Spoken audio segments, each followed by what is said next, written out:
آبرودین محمد کی۔ والد صاحب بہت شفیق، بہت محبت کرنے والے، اولاد پہ جان چھڑکنے والے والد تھے، اور کبھی بھی کسی بھی موقع پہ انہوں نے ایسا نہیں ہوا کہ جیسے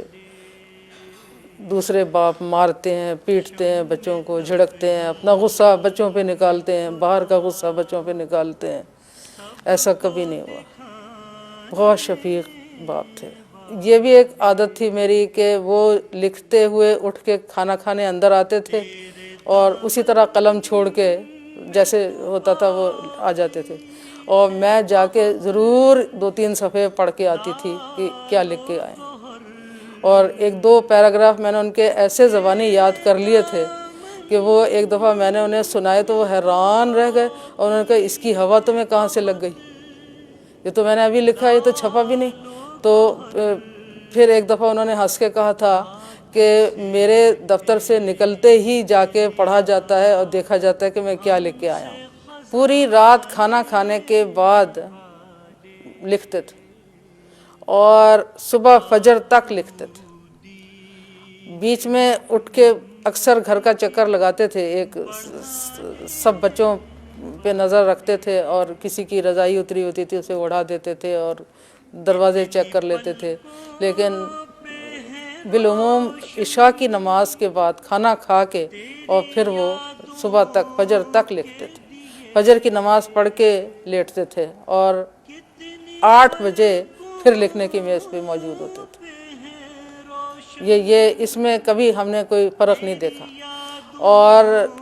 آخر عمر میں جب بہت جوڑوں کی تکلیف ہوئی تو انہوں نے یہی بات کہی کہ اب میری ہڈیاں مجھ سے انتقام لے رہی ہیں، اب میرا جسم مجھ سے بدلہ لے رہا ہے۔ میں ساری رات جاگتا تھا، میری آنکھیں سونا چاہتی تھیں اور میں انہیں جگائے رکھتا تھا، میری ہڈیاں آرام کرنا چاہتی تھیں، میرا جسم، میری کمر آرام کرنا چاہتی تھی، اور میں بیٹھا لکھتا رہتا تھا، اور اب یہ آنکھیں مجھ سے انتقام لے رہی ہیں، میں سونا چاہتا ہوں اور ان کو جاگنے کی عادت پڑ گئی ہے، میرا دماغ مجھ سے بدلہ لے رہا ہے،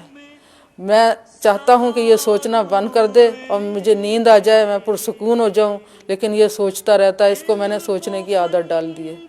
اور یہ ہڈیاں آرام کے لیے ترستی رہیں اور میں نے انہیں آرام نہیں دیا، اور اب یہ مجھ سے انتقام لے رہی ہیں۔ یہ انہیں بڑی حسرت تھی کہ وہ تفہیم الحدیث اسی طرح لکھیں جیسے انہوں نے تفہیم القرآن لکھی، بڑی ان کی آرزو تھی کہ تفہیم الحدیث لکھیں۔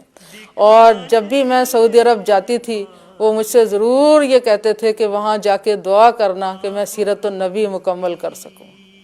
تو جتنا وہ کام کرنا چاہتے تھے اتنا وہ کر نہیں سکے، ان کی تو آرزو تھی کہ تفہیم القرآن کے ہی سٹینڈرڈ کی تفہیم الحدیث لکھیں اور سیرت النبی بھی مکمل کریں۔ فلسطینی کہتے تھے کہ اگر کسی نے فلسطین کے کاز کے لیے بڑے خلوص سے اور محبت سے کام کیا ہے تو وہ شیخ مودودی ہیں۔ اسی طرح سے جو مصری تھے وہ اخوان المسلمون کے، وہ بے حد عزت کرتے تھے اور بے حد قدر کرتے تھے، اور وہ کہتے تھے کہ سید قطب جو تھے وہ ابا جان کو المسلم العظیم کہتے تھے، اور